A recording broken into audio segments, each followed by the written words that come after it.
Iyaqala indaba madoda. Ngisesikolweni emfundweni iyaqala indaba madoda.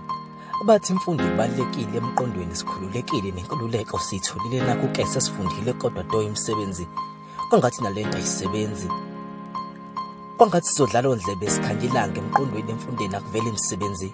Baqashwa ngapha nangapha, baqashwa nemali, ongenamali, unemali yokudiza ngemali, ongenayo imali akanamali yokudiza ngemali, pho banamsebenzi emuni naye.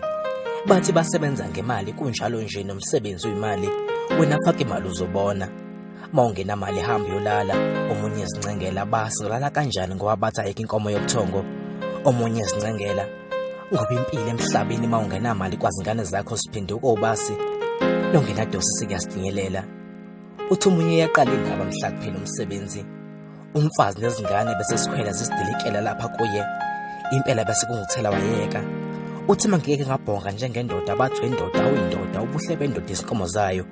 Manje wena ngoba unasikomo futhi kawamsebenzi kawubona manje usitshelani thina? Iyaqala indaba madoda. Uthi omunye ngafunda ngagogoda izitha zazonda.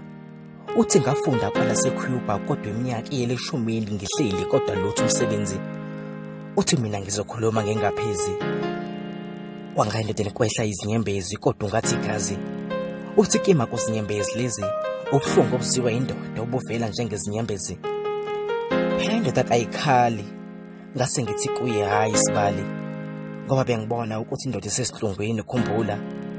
Phela ukuthi engakhali ifele embelekweni, ngoba mawuthula ungasebenzi impilo emqondweni ivele kubeke emathuneni.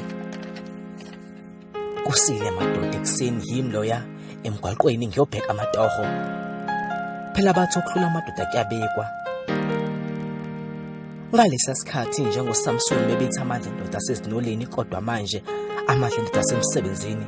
Okusho ukuthi njengendoda ngoba ngingasebenzi, anginamandla okwaliza anginalo kulelizwa kanizweni. Akuzwelekini kimi kuyazwela. Iyaqala indaba madoda. Hayi madoda sibe namadoda madoda noma bethi simadoda. Ngoba iyaqala indaba madoda. Jabula Madela.